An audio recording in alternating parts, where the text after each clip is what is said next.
Special video edition of the Football for All podcast. I'm Michael Rossi, and I'll be your host today on the episode. I'll be joined by college football expert Seth Sloppy and quarterback analyst Robert Collins. Today we'll be discussing major college football analysis and the NFL draft in 2017. Let's get started with the show. RJ Collins, I am your co-host for today's segment, and I will be conducting today's segment on QB analysis. My name is Seth Sloppy, college football expert, and I will be your co-host on today's episode of Campus Corner. Let's get started. Players of the 2017 college football season are now eligible to be drafted by NFL teams. The standout players are being evaluated by the NFL teams to see where they could be potentially drafted. The draft kicks off on April 27th. This episode at Campus Corner, where Seth Sloppy will be breaking down the best eligible players of this year's NFL draft. Welcome to this episode of Campus Corner. I'll be your host, Seth Sloppy, and today we'll be breaking down the top 5 recruits for the 2017 NFL Draft. At number 1, we got Myles Garrett, defensive end from Texas A&M. Some say undersized at 6'4", 270 pounds, but this kid is all solid, amassing 10 pounds of muscle last offseason. At a force for the Aggies, Myles Garrett amassed for 33 tackles and 8.5 sacks.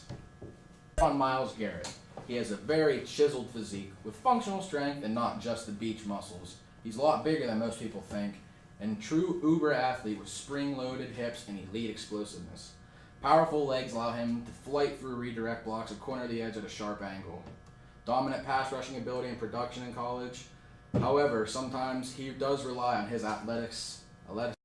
Pick number 2, Jamal Adams, a safety out of LSU at 6 foot, 215 pounds. He's a little shorter for a safety. However, this man is a 3-year starter, All-American for the Tigers, and he'll be a great addition to whatever team picks him up in this pass-happy NFL we have today.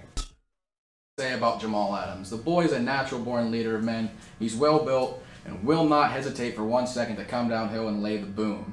However, this aggressiveness leads to hands on receivers, yellow hankies on the field, and eyes in the backfield, leading to play action over his head.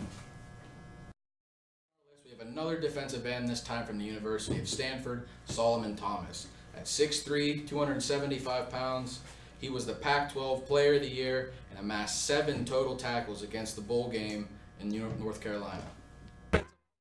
Thomas has great genes, as his mother, father, and uncle were all Division I athletes. Thomas is what you call versatile, lining up at many positions and has a ravenous approach to the game, gets off blocks quickly, and attacks early with surprisingly light hands for a big man.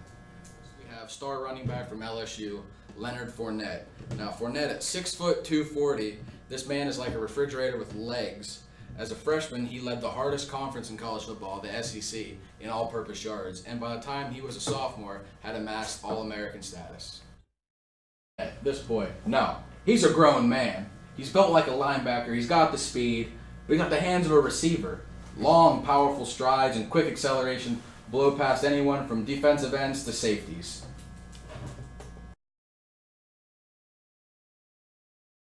List of the top 5, we're going to take a trip to the MAC conference to visit Western Michigan standout wide receiver Corey Davis.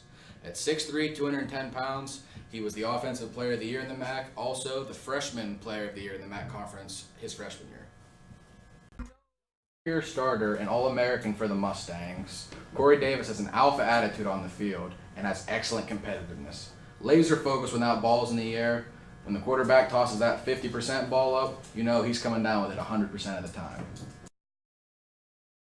Enjoying this special video edition of the Football for All podcast, I'd like to take this time to mention my sleeper pick of the NFL draft, Christian McCaffrey, running back from Stanford College.